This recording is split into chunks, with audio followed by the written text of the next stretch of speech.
Hello, and thanks for joining us from our studios in Tel Aviv. Coming up in today's newscast, Israel mourns another victim of a terror attack. The IDF increases security in West Bank settlements, and an American media mogul makes a special donation to Israel. I'm Natasha Kirchak here with the latest news in Israel.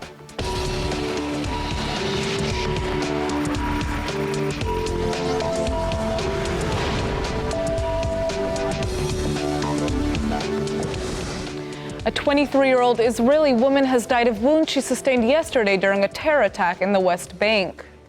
Shlomit Krigman was stabbed multiple times by two Palestinian attackers outside a supermarket in the Beit Horon settlement. She's due to be buried this afternoon in Jerusalem. Another 58-year-old woman was lightly injured by the attackers. The 23 and 17-year-old terrorists were identified as Palestinians from the West Bank, and according to police, they climbed over a security fence to enter the settlement. They then stabbed both women in front of the small community market before attempting to enter the grocery store.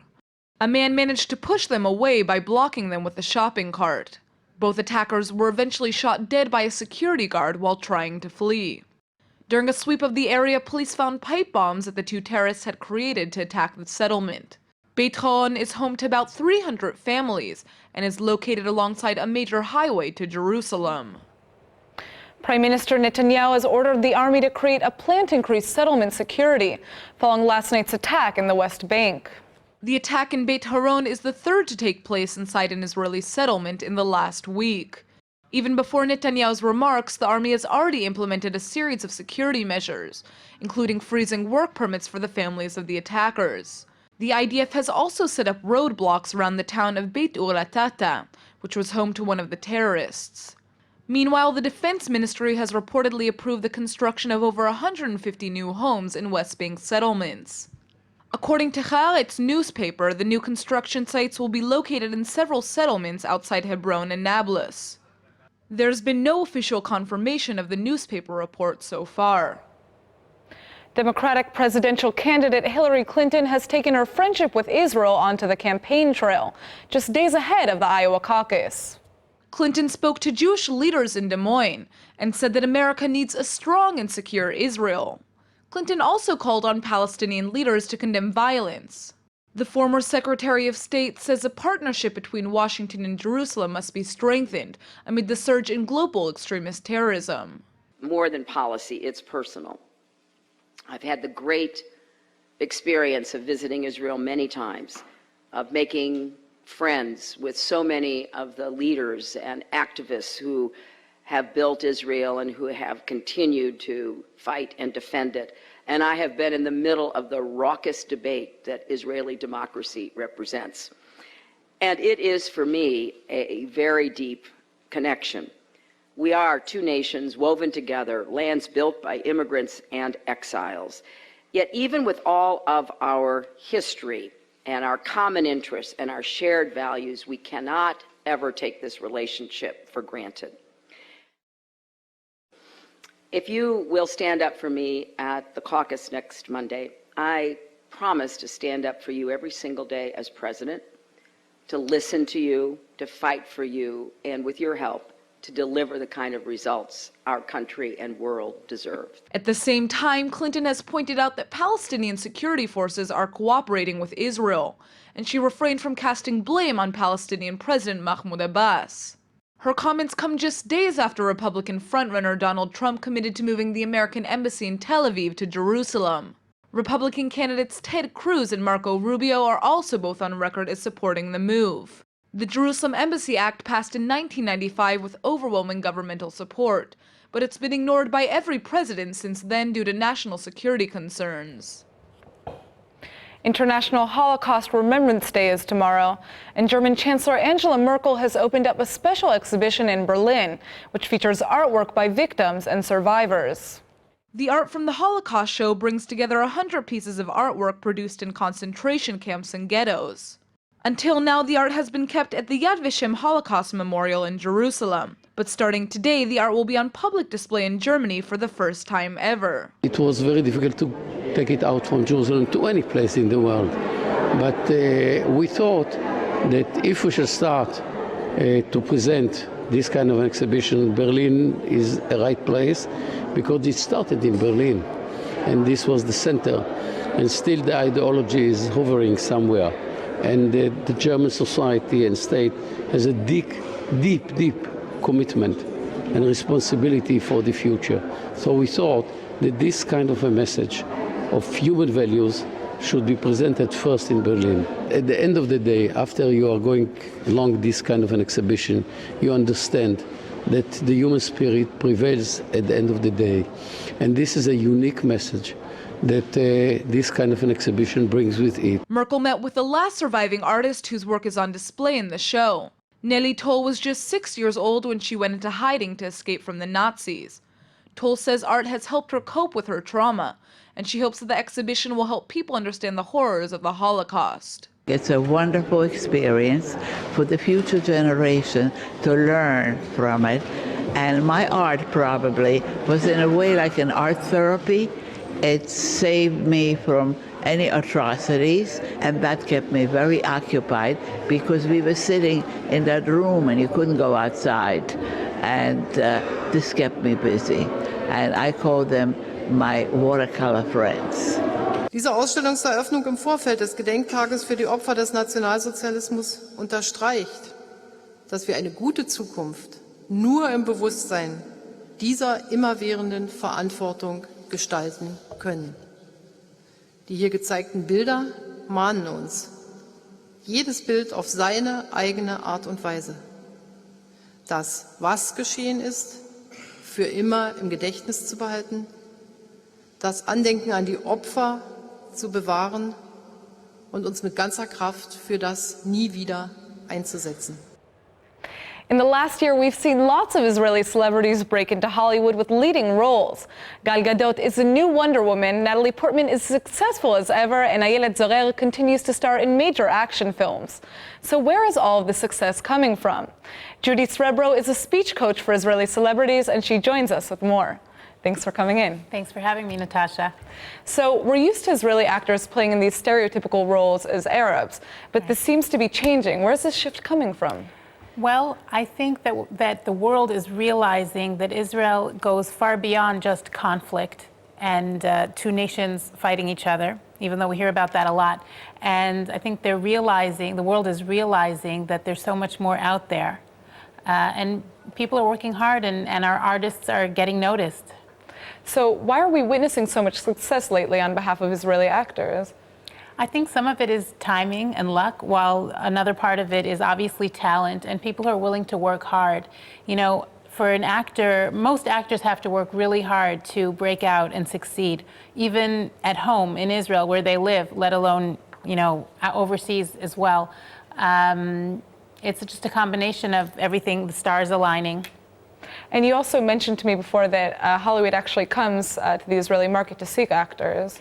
It's true. I think BDS movement aside, I think also the world is realizing that we have a lot of creativity and innovation here, and that goes far beyond just technology, but also the arts and culture.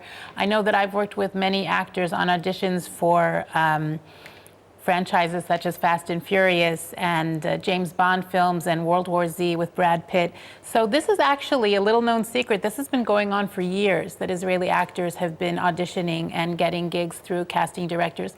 They don't all make it and get cast, but the process has been developing. So what does an Israeli actor need to succeed in Hollywood? What do they need? Lots of luck, gall, a bit of chutzpah, which we all have.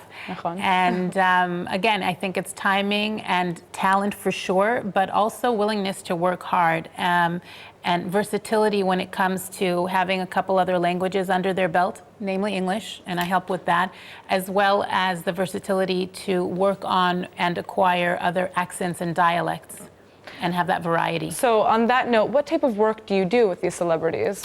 I do a whole number of things with them, whether it's building their confidence in English and their enriching their vocabulary when it comes to a performance or an audition and a script, but also if they're representing Israel and they're representing a film they're in an international film conference or a film festival, they're going to be interviewed by the international press in English, and blah, blah, blah. No screenwriter is writing their answers for them. So we work together on finding their voice in English. There's also the accent and pronunciation and dialect for whatever role they're working on. That kind of stuff. Sometimes we'll read a script in English together so they can consider even doing the audition, or even for the stage in Israel, in the theater, for a play that's going to be translated into Hebrew. And before that happens, we'll go through it in English together. So in your opinion, what is the hardest part in terms of transforming from Israeli productions to American film productions? First thing that comes to mind, budget, money. International productions, let's just say Hollywood productions, are so different in terms of the budget that they have available to them, and we often work on a shoestring budget here in Israel. For example, when I was on set as a dialect coach for the production of the TV series Dig, that filmed its pilot episode here in Israel and had to be cut short because of military action, the American and international crews had to get used to Israel, which works very differently, as well as having to film in the Old City in Jerusalem, which was a logistics nightmare, but really exciting at the same time. So there are a lot of American films that are filmed in Israel.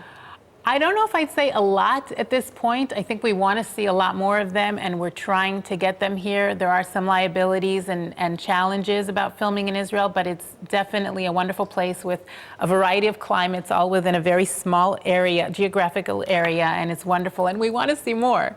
Of course. So who should we be looking for in the next year? Well, I don't want to divulge everything, and I don't even have access to all the information, but I can say that rumors just emerged recently, very recently, that 2 Israeli actors may have been cast for season 6 of Game of Thrones, and you're going to be hearing more from them too. They're pretty prolific in terms of their work here in Israel, and that's Anya Buchstein and Yosef Swade. You didn't hear it from me. It's a rumor. Okay. Well, that's huge. I mean, that's a really big thing, because Game of Thrones, I think, is actually the leading HBO show right now. It has acclaim and it has world recognition. So we're getting there. We're getting on the map. We've definitely evolved, and we'll continue to evolve. I'm sure about that. Well, thank you so much for coming in, Judy. Thank you. And then we'll talk soon. Okay. It looks like young people who participate in Jewish identity programs like Birthright can now extend their stays in Israel for up to 6 months. Plus, they don't even have to prove that they're Jewish. If you haven't heard of Birthright before, it's a free 10-day introductory visit to Israel for young people and college students up to the age of 26. It's one of many identity programs, like MASA, which provides study, internship, and volunteer opportunities throughout Israel. Now, the Israeli Interior Minister is attempting to ease the criteria on residence and work visas for students studying in the country. Beforehand, students who wanted to extend their stay in Israel were required to provide documentary proof of their Jewishness. Birthright and MASA don't require such documentation as a means of encouraging more young people with Jewish ties to visit Israel. About 40% of participants in Israel programs request an extension to their visit, and the new regulations will allow all types of young Jews to do just that. An American media mogul has launched an $100 million program promoting scientific cooperation between Israel and the United States.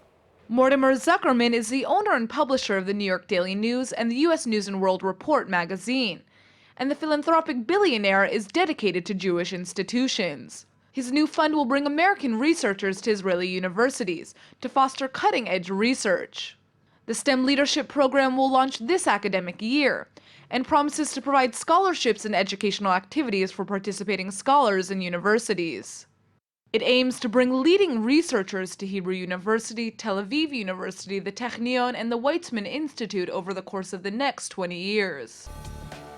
And now for the Hebrew word of the day. It might be surprising, but Israel's experiencing some serious cold weather throughout the country right now. There's even snow in Jerusalem and northern Israel, which brings us to tonight's word, sheleg. Sheleg means snow in Hebrew, and it's the basis of some very relevant words like shilgia, or Snow White. What's really interesting, though, is how Sheleg has been connected to a special Israeli analogy. Israelis like to refer to the Jewish diaspora as snow, since there's generally very little snow in Israel. And since Israel is typically so hot, it's considered a sunny home to the Jews. Israelis like to imagine that snow is a constant reminder of the warm homeland waiting for the Jewish people. I guess analogy isn't too relevant right now since the weather is so icy over here. Speaking of the cold, let's go ahead and take a look at the weather forecast. It looks like the rain will finally clear up by tomorrow. Wednesday should be mostly sunny with a high of 54. Tel Aviv should warm up a little more on Thursday with a high of 56.